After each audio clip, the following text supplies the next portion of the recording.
The morning sun filtered through the tall windows of Kensington Palace, casting long shadows across the polished marble floors. Kate stood before her mirror, adjusting the delicate pearl earrings that had belonged to Diana. Today was different. She could feel it in the weight of the silence that had settled over the palace in recent weeks, in the way the staff avoided her eyes, and, most importantly, in the growing distance she felt from Charles. As she descended the grand staircase, her heels clicking softly against the stone steps, Kate noticed the subtle changes that had crept into her world. The fresh flowers in the entrance hall were no longer the vibrant roses she had requested, but the stark white lilies that Camilla preferred. The morning newspapers were arranged differently on the side table, folded to hide certain headlines that might have caught Kate's attention in the past. The breakfast room was already occupied when she entered. Charles sat at the head of the mahogany table, his silver hair catching the morning light as he read through official correspondence. His reading glasses, perched on the end of his nose, made him look older somehow, more distant than the man she had married with such hope and love years ago. Across from him, Camilla sat with perfect posture, her coffee cup raised to her lips as she observed Kate's entrance with eyes that seemed to hold secrets. "Good morning," Kate said softly, her voice carrying the practiced warmth she had perfected during years of public appearances. She moved to her usual chair, the one beside Charles, but noticed that the place setting had been removed. A quick glance toward the staff showed them busying themselves with unnecessary tasks, their discomfort obvious. "Oh, Kate dear," Camilla's voice cut through the morning air like silk hiding steel. "I hope you don't mind, but I've had the staff rearrange the seating. Charles and I have so much to discuss about the upcoming state dinner, and it's easier when we can review the documents together." She gestured toward the empty space beside her at the far end of the table. "Please do sit down." Kate felt the familiar tightness in her chest, the same feeling she had experienced countless times over the past months as her position in the household had slowly, systematically been undermined. But she had learned to navigate these moments with grace, understanding that her reaction was being carefully watched and measured. "Of course," Kate replied, settling into the chair that had clearly been chosen to position her as an observer rather than a participant. She accepted her tea from a nervous-looking young servant who avoided meeting her eyes. The girl was new, Kate realized. Another small change that had happened without her knowledge or input. As she sipped her tea, Kate watched the easy familiarity between Charles and Camilla as they discussed guest lists and protocol. They moved like partners in a well-rehearsed dance, finishing each other's sentences and sharing knowing glances that excluded everyone else in the room. It was an intimacy that Kate had once shared with Charles, back when their marriage had been more than just a public arrangement. "The French ambassador's wife has specific dietary requirements," Camilla was saying, her finger tracing down a list of names. "I've already spoken with the chef about accommodating her needs, and the Spanish delegation will require additional security arrangements." Charles nodded approvingly. "You've thought of everything, as always." His voice carried a warmth that Kate hadn't heard directed toward her in months. "What would I do without your attention to detail?" Kate set down her teacup carefully, the small clink against the saucer seeming unnaturally loud in the sudden quiet. "Perhaps I could help with the arrangements," she offered, her voice steady despite the growing knot in her stomach. "I have experience with state functions, and I noticed that the Belgian delegation hasn't been assigned proper accommodation for their cultural attaché." The silence that followed her words seemed to stretch endlessly. Camilla's smile never wavered, but something shifted in her eyes, a flash of calculation that was gone so quickly Kate almost wondered if she had imagined it. "How thoughtful of you to offer," Camilla said finally, her tone carrying just the right note of appreciation mixed with gentle dismissal. "But Charles and I have already finalized those arrangements. The Belgian cultural attaché will be staying at the embassy as per their request. We received confirmation yesterday afternoon."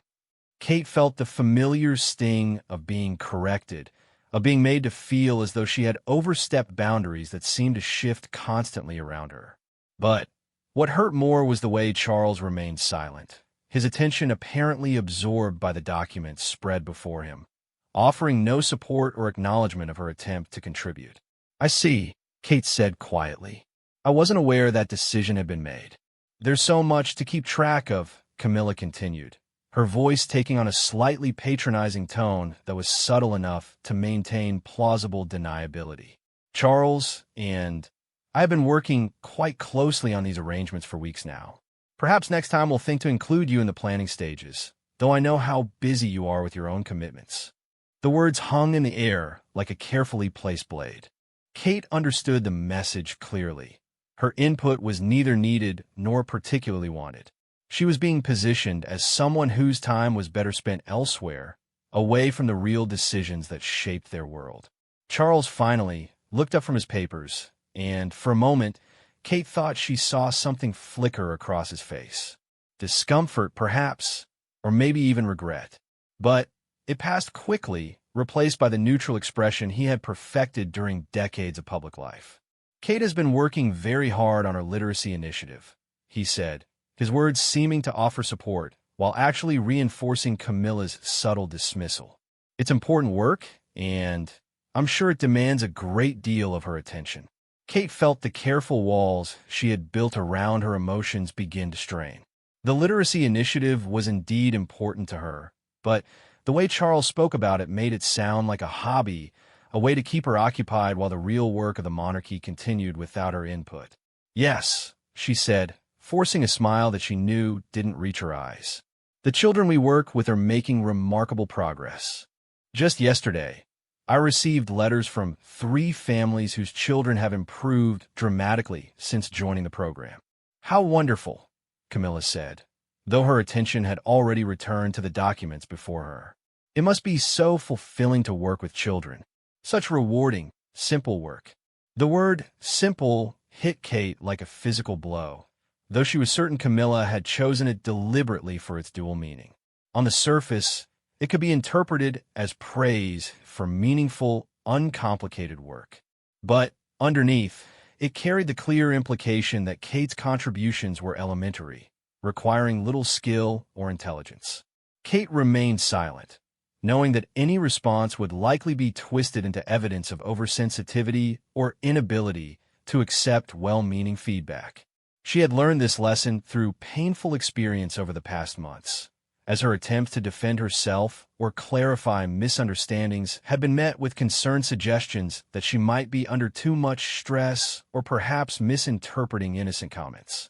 The breakfast continued with Charles and Camilla discussing details of the state dinner, their conversation flowing naturally while Kate sat in the uncomfortable position of witness to their partnership. She found herself studying their interactions, trying to understand when exactly she had been shifted from participant to observer in her own life. There were small moments that might have seemed insignificant to an outside observer, but carried deep meaning for Kate. The way Camilla placed her hand briefly on Charles's wrist when making a point. The way he automatically passed her the sugar without being asked. The way they both seemed to anticipate each other's needs and preferences with an ease that spoke of long familiarity and shared understanding.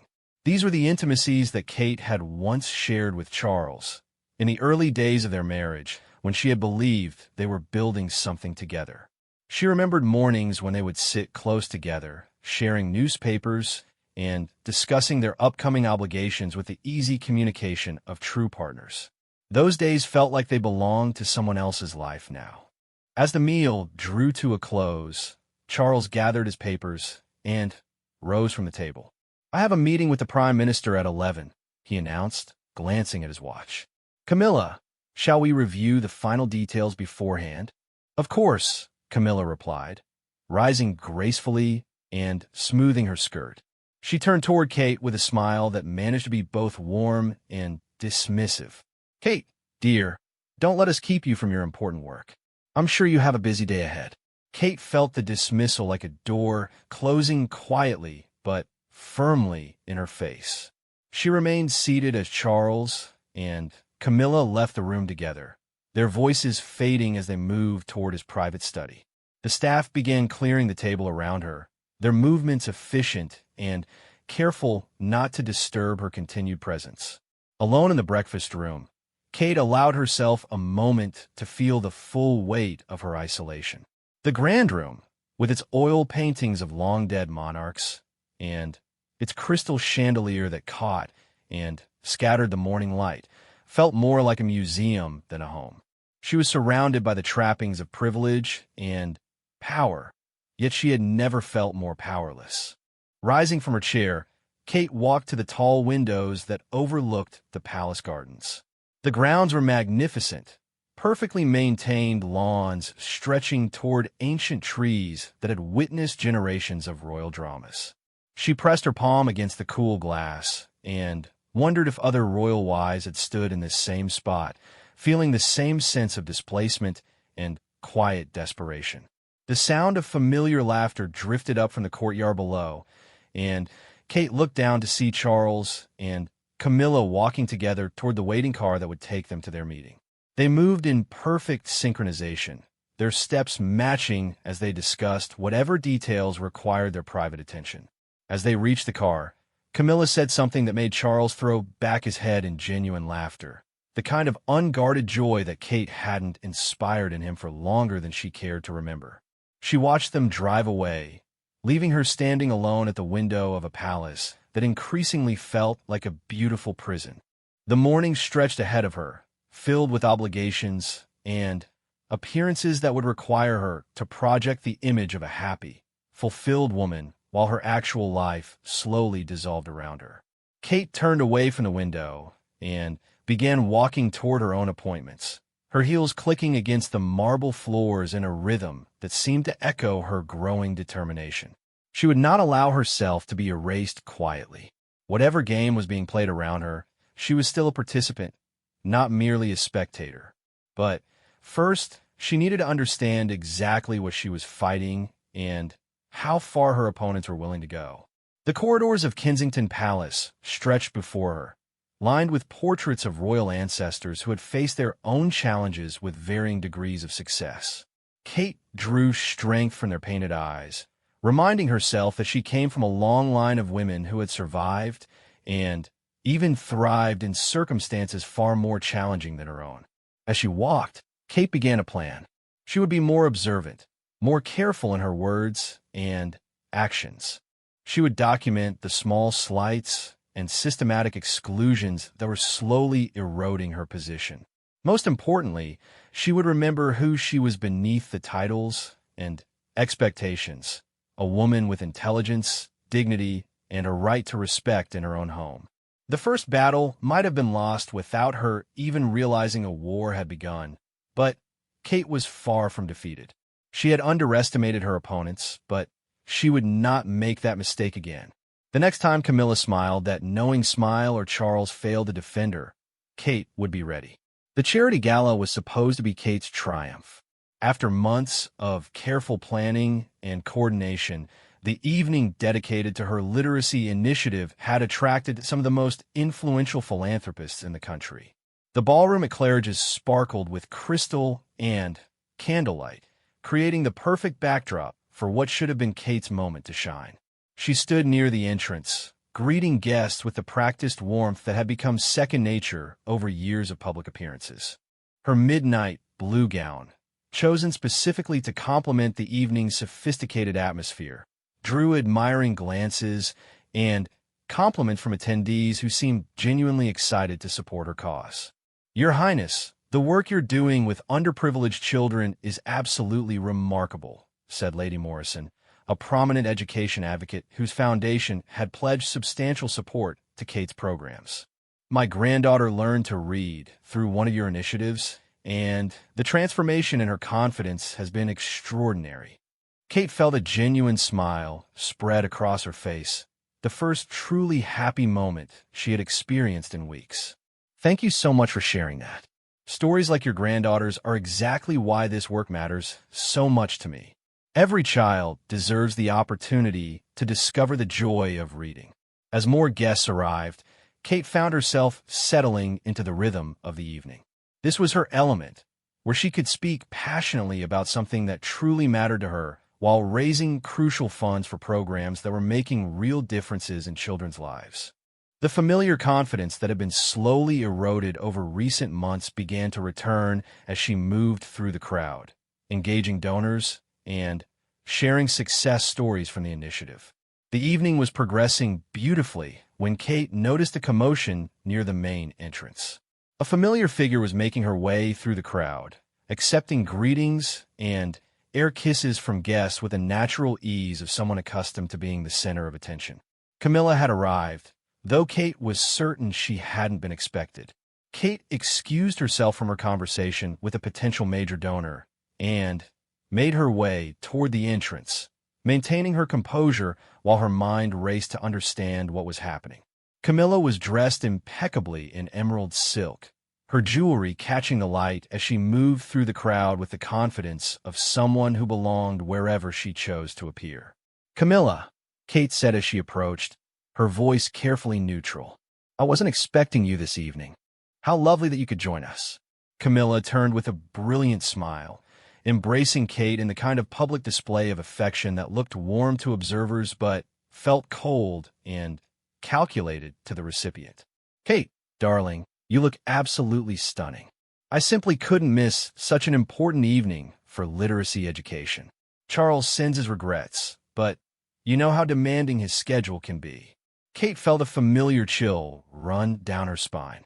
Charles had promised to attend this evening, had specifically blocked time in his calendar to show support for her work.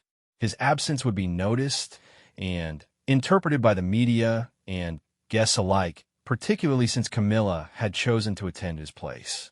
"Of course," Kate replied, maintaining her smile while processing this latest development. "I'm sure everyone will be thrilled to meet you. Please, let me introduce you to some of our supporters." What followed was a masterclass in subtle social manipulation. Camilla moved through the crowd with practiced grace, charming donors and advocates while gradually repositioning herself as the evening's primary royal presence. She spoke knowledgeably about literacy programs, referencing initiatives that Kate had developed, but presenting them in ways that suggested broader royal family involvement rather than Kate's specific leadership. The royal family has always been deeply committed to educational causes, Camilla told a group of potential donors, her voice carrying the authority of someone speaking from long experience. "Kate has been wonderful in helping us expand our reach into literacy specifically. It's so important to have dedicated young people willing to take on these specialized roles." Kate, standing just close enough to hear the conversation, felt the familiar sensation of having her agency subtly removed from her own accomplishments. Camilla's words transformed Kate's independent initiative into a subsidiary program of broader royal education efforts, positioning Kate as an enthusiastic helper rather than the driving force behind the entire project. As the evening progressed, Kate watched with growing unease as Camilla effortlessly assumed the role of primary host. Guests who had come specifically to support Kate's work found themselves drawn into Camilla's orbit, listening to her stories and laughing at her well-timed jokes. The energy of the room seemed to shift, with Camilla becoming the magnetic center around which everyone else revolved. The moment that would later replay endlessly in Kate's mind came during the evening's main presentation. Kate had prepared a heartfelt speech about the literacy initiative, complete with video testimonials from families whose lives had been transformed by the program. She had practiced the speech countless times, knowing that this was her opportunity to secure significant funding and raise awareness for a cause she genuinely cared about. As she approached the podium, Kate felt confident and prepared. The room fell silent in anticipation, and she began to speak about the program's origins, her voice clear and passionate as she described the moment she had first witnessed a child experience the joy of reading independently. "Education is not just about teaching children to read," Kate said, her voice carrying across the elegant ballroom. "It's about opening doors to opportunities, building confidence, and showing children that their dreams are achievable. Through our literacy program, we've seen remarkable transformations." The audience was engaged, nodding along with her words and clearly moved by the stories she shared. Kate felt the satisfaction of connecting with people who shared her passion for this work, of successfully advocating for something that could make real differences in children's lives. She was midway through describing a particularly successful case study when she noticed the subtle shift in the room's attention. Following the direction of several guest glances, Kate saw Camilla standing near the back of the room, her phone pressed to her ear in what appeared to be an urgent conversation. At first, Kate tried to ignore the distraction and continue with her presentation. But Camilla's conversation seemed to be growing more animated, her voice becoming audible enough to compete with Kate's speech. Guests began turning to look at what was happening, their attention divided between the podium and the drama unfolding in the back of the room. Kate paused in her speech, uncertain how to proceed. Training and etiquette suggested she should continue, but the disruption was becoming impossible to ignore. In that moment of hesitation, Camilla ended her phone call and hurried toward the front of the room, her expression conveying urgent concern. "I'm so terribly sorry," Camilla announced, her voice carrying easily across the now silent ballroom. "I've just received word of an urgent matter that requires immediate attention. Kate, dear, I'm afraid I need to cut the evening short." The confusion in the room was palpable. Kate remained at the podium, uncertain whether she should continue her presentation or address whatever crisis had apparently arisen. The carefully planned flow of the evening had been completely disrupted, and she found herself in the impossible position of appearing either insensitive to the emergency or weak in failing to take control of her own event. "Of course," Kate said finally, her voice steady despite her internal turmoil. "I hope everything is all right." "Oh, nothing that can't be managed," Camilla replied with a reassuring smile that seemed directed more toward the concerned guest than toward Kate. "But you know how these things are. Royal duties don't pause for social events, no matter how worthwhile they might be." With that, Camilla began making her rounds to say goodbye to key guests, each conversation lasting just long enough to convey regret about the early departure, while somehow managing to make it seem as though the evening's purpose had been fulfilled despite the interruption. Kate watched in fascination and horror as Camilla transformed a disruption into a demonstration of royal dedication to duty. By the time Camilla left, taking with her several of the evening's most important donors who felt obligated to express their concerns about the mysterious emergency, the momentum of Kate's presentation had been completely destroyed. The remaining guests seemed unsure whether the formal program would continue or whether the evening was effectively over. Kate returned to the podium, determined to salvage what she could of her presentation. "Thank you all for your understanding," she said, attempting to recapture the room's attention. "As I was saying, the impact of literacy education extends far beyond reading skills." But the magic of the evening had been broken. The audience, still processing the dramatic interruption, seemed distracted and restless. Kate's carefully crafted speech, which had been building toward an emotional climax designed to inspire significant donations, now felt flat and anticlimactic. She could see in the faces before her the polite attention of people who were no longer fully engaged with her message.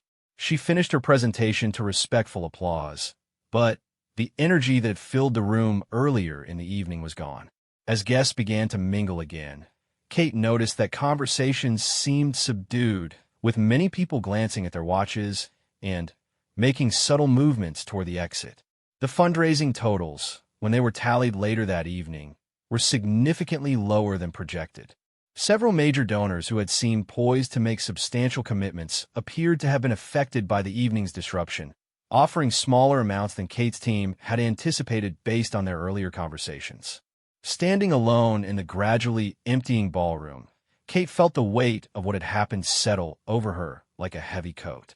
This evening had been her opportunity to demonstrate her capability as a leader and advocate, to show that she could successfully manage significant projects and secure meaningful support for important causes. Instead, she had been systematically undermined by someone who had appeared as a supporter but had ultimately repositioned herself as the evening's central figure. The most frustrating aspect was how skillfully it had been done, with moves that could all be explained as innocent coincidences or legitimate royal obligations.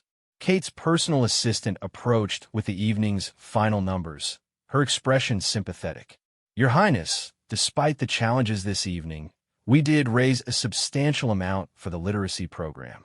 The guest feedback has been overwhelmingly positive about your presentation and your passion for this work."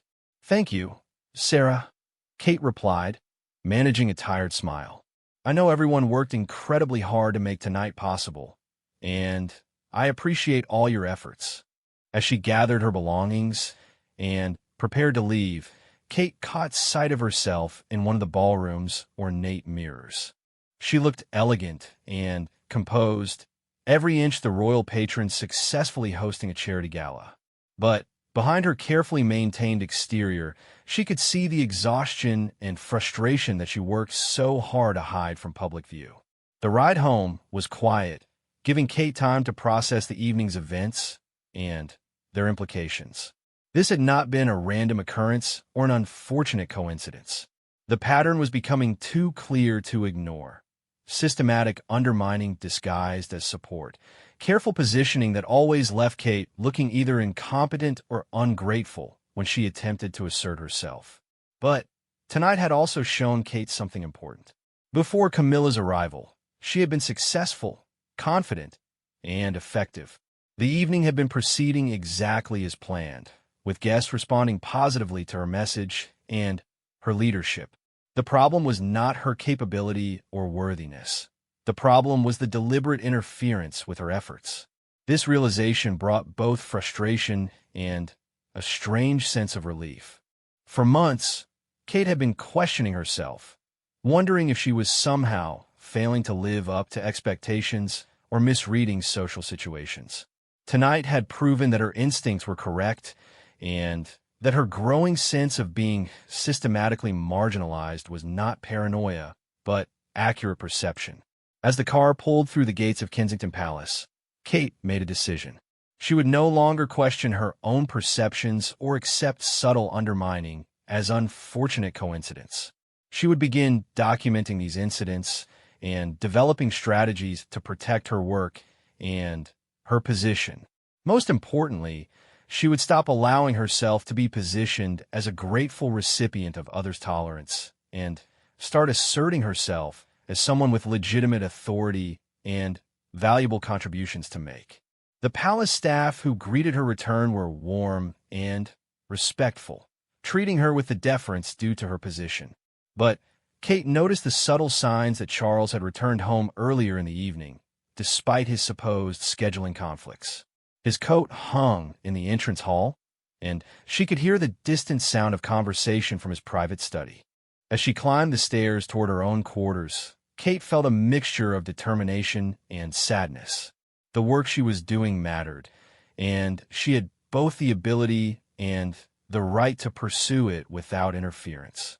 But the personal cost of fighting for that right was becoming increasingly clear, and she wondered how much of herself she would have to sacrifice to maintain her dignity and purpose in a world that seemed determined to diminish both. The morning of the state dinner arrived with unusual tension in the palace. Kate had spent weeks preparing for this event, not just as a participant, but as someone who desperately needed to prove her continuing relevance within the royal hierarchy. The previous evening's conversation with her private secretary had confirmed her worst fears. Several key responsibilities that had traditionally been hers had been quietly reassigned without consultation or even notification. Standing in her dressing room, surrounded by the careful preparations for the evening ahead, Kate felt the weight of everything that had led to this moment. Her gown, a stunning creation in deep sapphire blue that complemented the Windsor family sapphires she would wear, hung like a promise of the dignity she intended to reclaim. But beneath the surface glamour, she knew this evening would be a test of her ability to maintain her position in increasingly hostile territory. Mrs. Henderson, her longtime lady-in-waiting, moved efficiently around the room, organizing jewelry and accessories with the practiced ease of someone who had helped Kate navigate countless state occasions. But even Mrs. Henderson's usually cheerful demeanor seemed subdued today, and Kate wondered what conversations had been taking place below stairs about the shifting dynamics of palace life. "Your Highness," Mrs. Henderson said quietly as she arranged the sapphire necklace in its velvet-lined box, "I wanted you to know that several of the staff have expressed their concerns about some of the recent changes. We all have tremendous respect for your judgment and your kindness toward everyone who works here."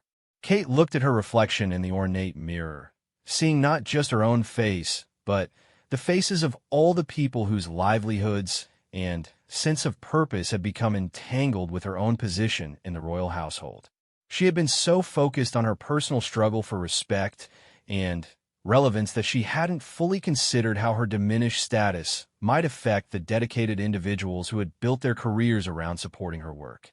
"Thank you for telling me that," Kate replied, touching Mrs. Henderson's hand briefly. "I want you to know that regardless of whatever changes might be happening, I value your service and your loyalty more than I can express. We'll find a way through this together." The conversation was interrupted by a knock at the door. Kate's private secretary entered with a concerned expression, carrying a folder that Kate immediately recognized as containing the final protocols for the evening's state dinner. "Your Highness," Sarah began carefully, "I'm afraid there's been a last-minute adjustment to the seating arrangements.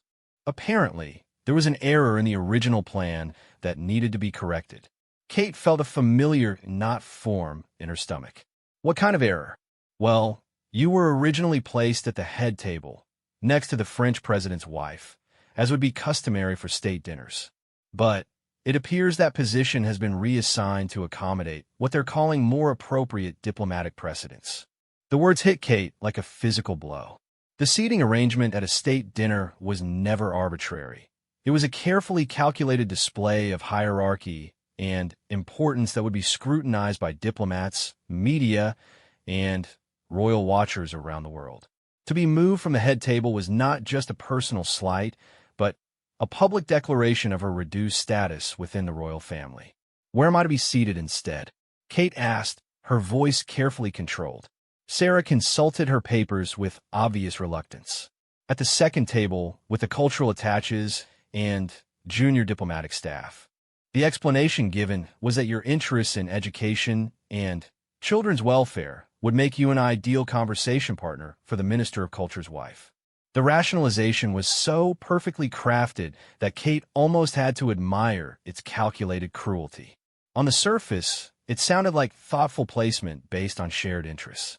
In reality, it was a demotion that would be immediately obvious to everyone present, effectively announcing that Kate's status had been downgraded from principal royal to supporting player. Kate took a deep breath, forcing herself to think strategically rather than emotionally. Every response she made now would be watched and interpreted, potentially used as evidence of either weakness or troublemaking, depending on how carefully she navigated the situation. "I see," she said finally. "And who approved this change to the seating arrangement?" "The adjustment came through the Queen Consort's office," Sarah replied quietly. Apparently, she felt the new arrangement would better serve the diplomatic objectives of the evening. There it was, the confirmation Kate had been dreading. Camilla had moved beyond subtle undermining to direct attacks on Kate's public position. This wasn't about diplomatic protocol or cultural interests. It was about establishing a new hierarchy that placed Kate firmly in a subordinate role. "Very well," Kate said, her composure absolute. "Please confirm that I'll be attending as scheduled, regardless of the seating arrangement. And, Sarah, I want you to document this change along with the explanation provided, for future reference." As her staff departed to handle the final preparations, Kate allowed herself a moment of private emotion. Standing alone in her dressing room, surrounded by the trappings of royal privilege, she felt more isolated and vulnerable than she had since the early days of her marriage, when every public appearance had felt like a test she might fail. But this time was different. This time, she wasn't a nervous newcomer trying to prove herself worthy of a position she had never expected to hold. She was an established member of the royal family with her own accomplishments and supporters, and she would not be diminished without a fight. The state dinner began with the traditional receiving line, where Kate stood in her designated position to greet visiting dignitaries and their companions. Despite the morning's humiliation, she found strength in the familiar ritual of public service, engaging each guest with genuine interest and the warmth that had made her a popular figure with both the public and international visitors. President Du Bois of France and his wife were particularly gracious, having worked with Kate on several international education initiatives over the past years. Madame Du Bois embraced Kate warmly, speaking in rapid French about their shared commitment to literacy programs for disadvantaged children. "Your work with our schools has been extraordinary," Madame Du Bois said in her accented English. "The teachers still speak of your visit to Marseille and how you connected with the children there. Tonight, I look forward to our conversation about expanding these programs." Kate felt a flush of genuine pleasure and validation. These were the relationships she had built through her own efforts and expertise, connections that existed independently of palace politics and couldn't be easily undermined by seating arrangements or protocol changes. As the guests moved into the state dining room, Kate caught sight of Camilla orchestrating the evening with practiced efficiency.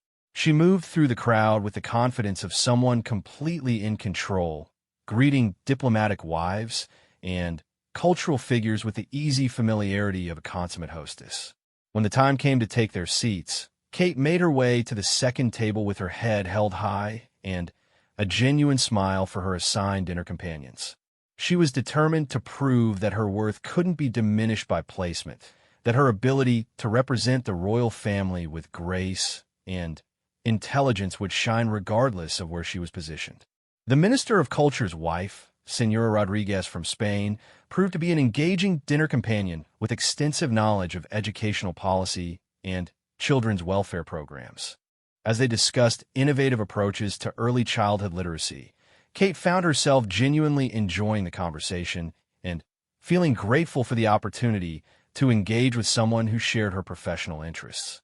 "In Madrid, we have seen remarkable results from the program you helped design," Senora Rodriguez was saying. "The integration of technology with traditional reading instruction has been revolutionary for our most challenging students." Kate was in the middle of responding when she became aware of a subtle shift in the room's energy. Looking toward the head table, she saw Camilla rising gracefully, preparing to address the assembled guests. This was unprecedented. Traditionally, state dinner speeches were given by the ranking male member of the royal family, with other family members maintaining supporting roles. "Distinguished guests, friend from across the channel and beyond," Camilla began, her voice carrying easily across the elegant dining room. "It is my great pleasure to welcome you to this celebration of the enduring friendship between our nations." Kate felt her composure slip slightly as she realized what was happening. Camilla was delivering what should have been Charles's welcoming address, positioning herself as the primary representative of the royal family for this significant diplomatic event. The symbolism was unmistakable. Kate had been demoted to the second table, while Camilla assumed the role of principal royal hostess. The speech that followed was masterfully delivered, touching on themes of international cooperation, cultural exchange, and shared values that resonated with the diplomatic audience. Camilla spoke with authority about the royal family's commitment to strengthening international relationships, referencing initiatives and programs as though she had been personally involved in their development. But it was during a discussion of educational cooperation between the two countries that Kate felt the most pointed attack. Camilla began describing the royal family's education initiatives, including specific programs that Kate had developed and personally managed for years. "Our work with disadvantaged children has been particularly rewarding," Camilla said, her voice carrying across the room. "Through careful collaboration with international partners, we have been able to expand these programs significantly. Of course, we are grateful for the enthusiasm of all family members who contribute to these efforts in their various capacities." The phrase "various capacities" landed like a well-aimed dart. To most listeners, it probably sounded like gracious acknowledgement of collaborative effort. But Kate understood it as a deliberate diminishment of her role, transforming her leadership of these initiatives into mere auxiliary participation.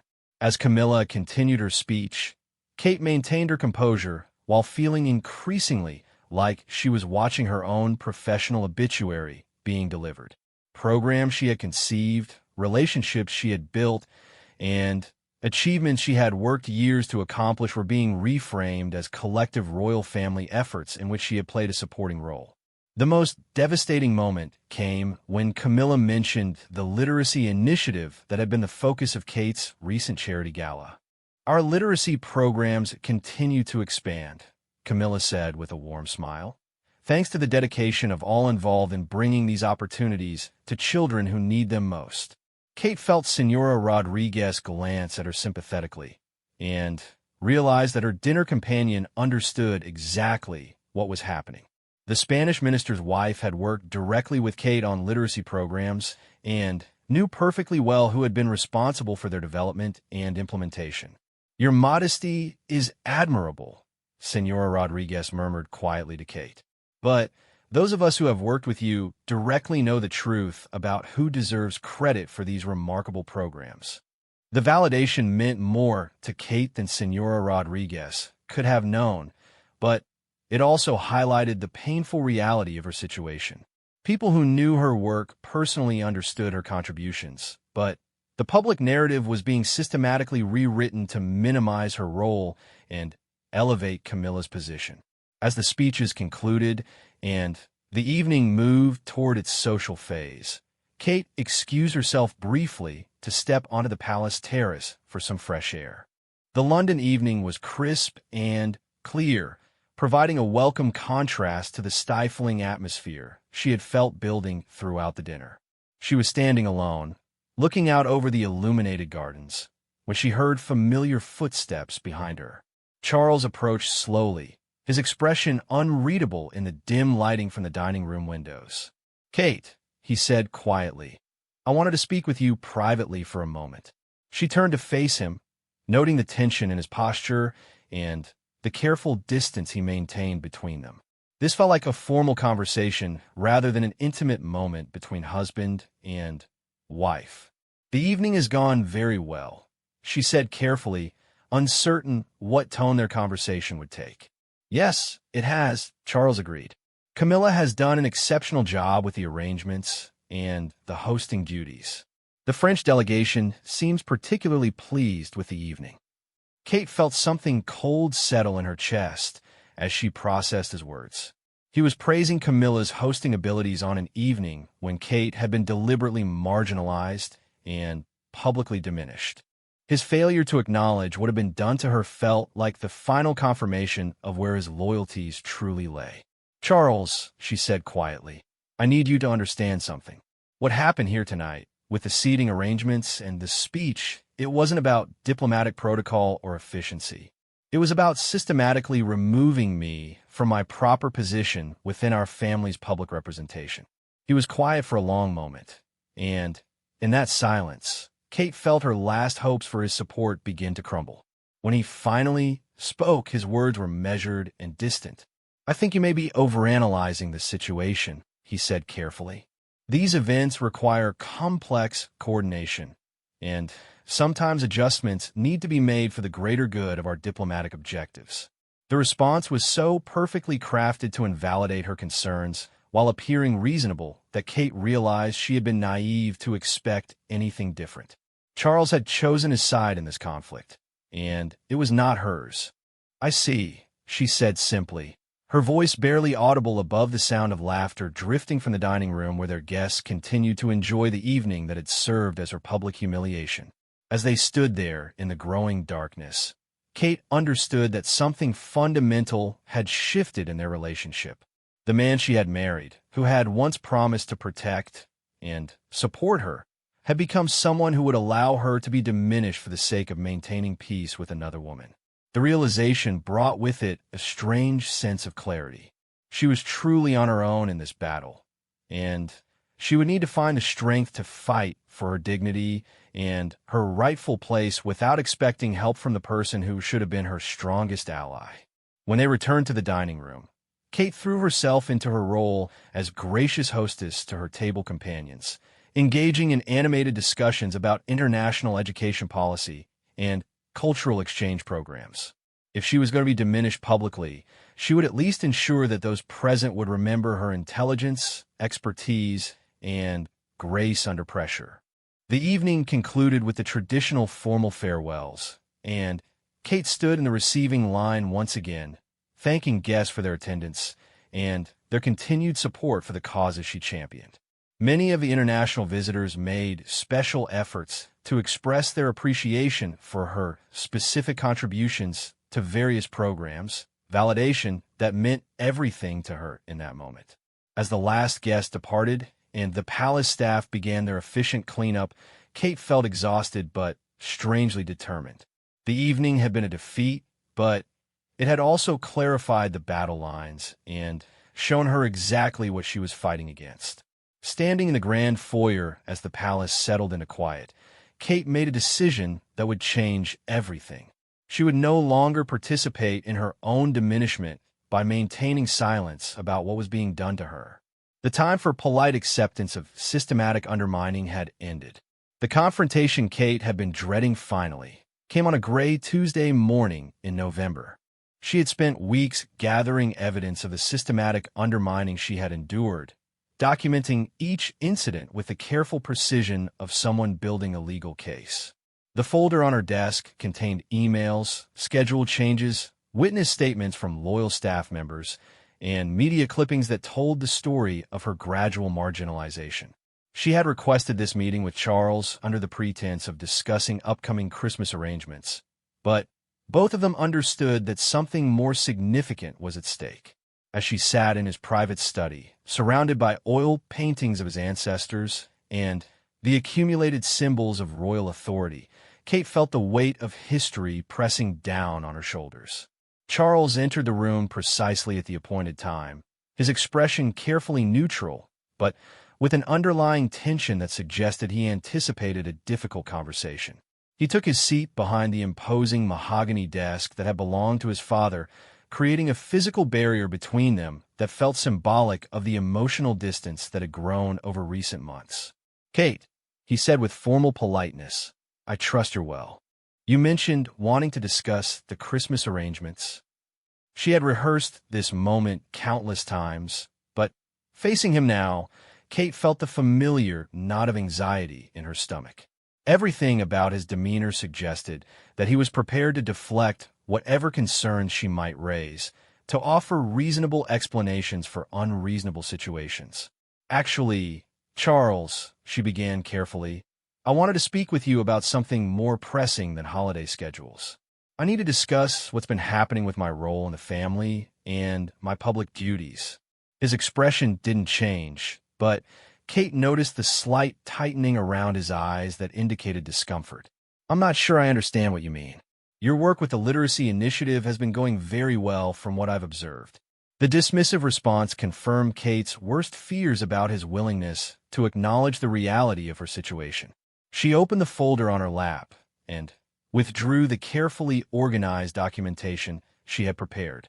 "Charles, over the past 4 months, I have been systematically excluded from major decisions affecting programs I developed and manage. My seating at the state dinner was changed without consultation. Responsibilities have been reassigned without explanation, and my public role has been diminished in ways that affect both my ability to do meaningful work and my standing within the royal family." She handed him several documents, including the email thread that showed how decisions about her literacy program had been made without her input, and the revised protocol sheets that demonstrated her changed status at official events. Charles examined the papers with the careful attention he gave to all official documents, but Kate could see the discomfort growing in his expression as the pattern became undeniable. When he finally looked up, his voice carried a note of defensive irritation. "Kate, these are complex organizational matters that require careful coordination. Sometimes adjustments need to be made for the greater efficiency of our operations. I'm sure any oversights were unintentional. The word oversights triggered something in Kate that she had been suppressing for months. All the careful control she had maintained, all the diplomatic responses to countless small humiliations, suddenly felt impossible to sustain. Oversights, she repeated, her voice rising slightly despite her efforts to remain calm. Charles, these aren't random mistakes. They're part of a deliberate pattern designed to marginalize me and transfer my responsibilities to someone else. Someone who apparently has your full support in this effort. The accusation hung in the air between them like a challenge that could not be withdrawn. Charles's expression shifted from discomfort to something harder and more defensive. I think you're allowing your emotions to cloud your judgment, he said coolly. Camilla has been trying to help coordinate family activities more efficiently. If there have been communication problems, I'm sure they can be resolved with better organization. Kate felt something break inside her at his casual dismissal of her concerns and his immediate defense of Camilla's actions. The man she had married, who had once promised to honor and protect her, was now gaslighting her about her own experiences. Better organization? Kate stood from her chair, her composure finally cracking. Charles, your wife has been systematically undermining my work, excluding me from decisions about programs I created, and repositioning herself as the primary royal advocate for causes I've spent years developing. And you're suggesting this is a communication problem? The words, your wife, seemed to hit him like a physical blow, and for the first time in the conversation, Charles showed genuine emotion. His face flushed with anger as he rose from behind his desk. Camilla is my wife, he said with quiet intensity, and she is the queen consort. Her position in this family is not negotiable, and I will not tolerate disrespect toward her from anyone, including you. The transformation in his demeanor was startling. Gone was the diplomatic distance, replaced by a fierce protectiveness that Kate realized he had never shown on her behalf during any of the conflicts she had endured. And what is my position in this family? Kate asked, her voice steady despite the emotional storm raging inside her. Because from where I stand, it appears to be that of a useful subordinate whose contributions can be claimed by others and whose concerns can be dismissed as emotional instability. Charles moved around the desk, his anger now fully visible. Your position is whatever you make it.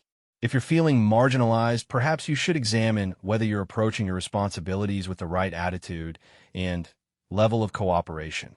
The suggestion that her marginalization was somehow her own fault was so breathtakingly unfair that Kate felt her remaining restraints dissolve completely.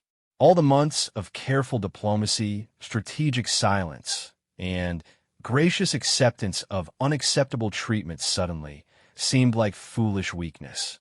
The right attitude, she repeated, her voice now carrying the full force of her accumulated frustration. I have spent months being polite and understanding while watching my life's work be systematically appropriated.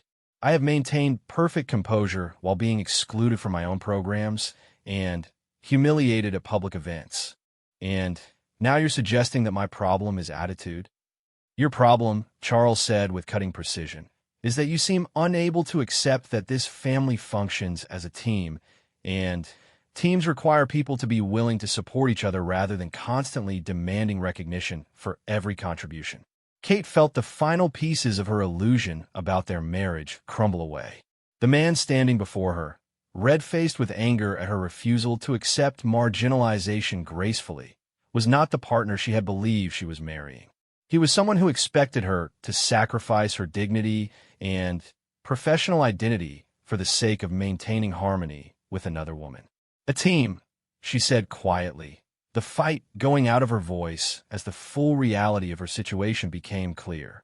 Is that what you call a situation where one person's contributions are systematically transferred to another while the first person is expected to smile and express gratitude for the privilege of being diminished? Something in her tone seemed to penetrate Charles's anger, and he paused, perhaps recognizing that he had crossed a line in their relationship that could not be easily repaired. Kate, he began, his voice slightly softer. I think we're both saying things we don't mean. This conversation has gotten out of hand. But Kate was no longer interested in salvaging the moment or pretending that harsh words hadn't revealed fundamental truths about their relationship.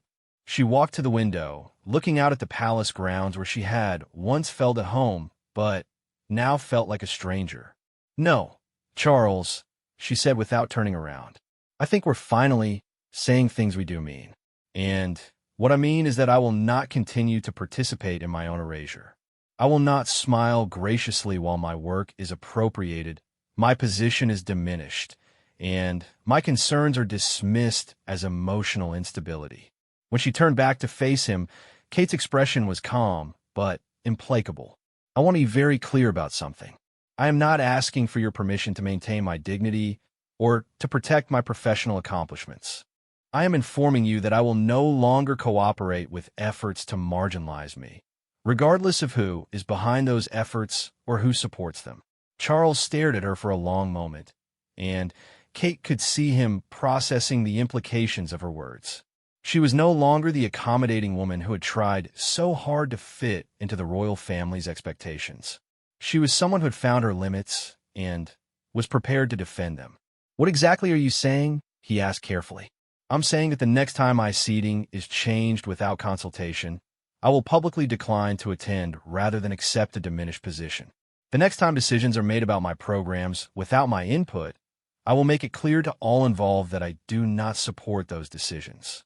And the next time anyone suggests that my concerns about being systematically undermined are the result of emotional problems, I will provide documentation that proves otherwise. The threats were quietly delivered but absolute in their finality. Kate had moved beyond seeking Charles's support or understanding. She was now informing him of the boundaries she would defend with or without his cooperation.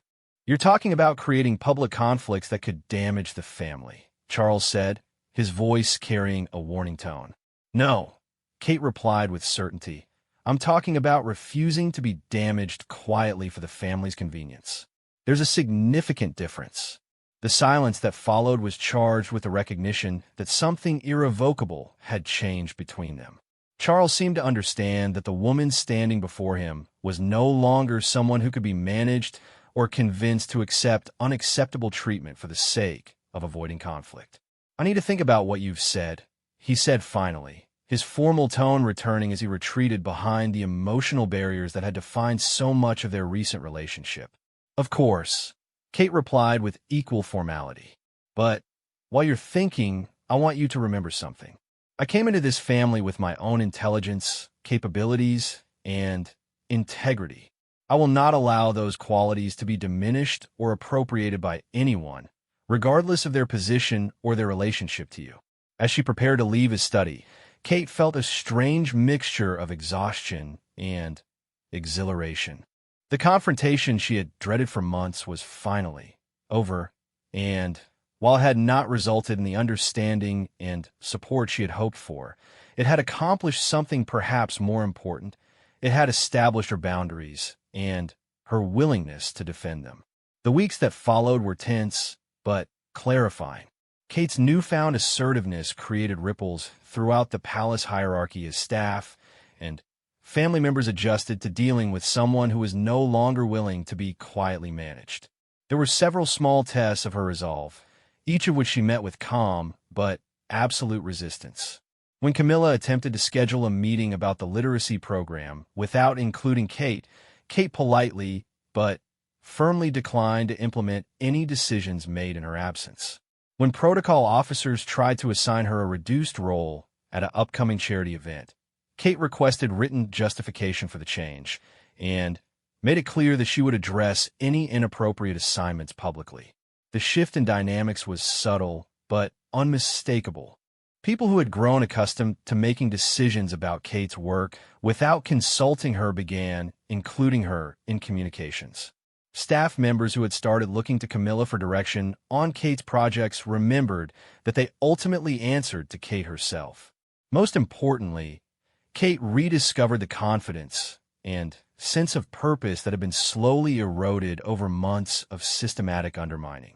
She remembered that she had value independent of her willingness to accommodate others' ambitions, and that her contributions to the royal family's work deserved recognition and respect. The relationship between Kate and Charles remained strained but had achieved a new equilibrium based on mutual understanding of boundaries. He no longer expected her to accept diminishment gracefully, and she no longer sought his validation for her right to be treated with respect. As for Camilla, the dynamic between them shifted to something more honest, if less superficially pleasant. The pretense of supportive collaboration was replaced by wary professionalism, with both women understanding exactly where they stood with each other. Standing in her private office on a sunny December morning, reviewing plans for the expanded literacy program that she had successfully defended and retained control over, Kate reflected on the journey that had brought her to this point. She had learned that maintaining her dignity and professional identity required constant vigilance and occasional confrontation, but that the alternative, slow erasure disguised as cooperation, was unacceptable. The woman who looked back at her from the office mirror was different from the one who had sat quietly through breakfast months earlier, accepting dismissal and marginalization as unfortunate coincidences. This woman understood her own worth and was prepared to defend it, regardless of the discomfort that defense might cause others. Kate had kept her composure through months of systematic undermining, but she had also found something more valuable: her voice, her boundaries, and her unshakable commitment to her own dignity. In the end, that victory was worth all the battles it had required.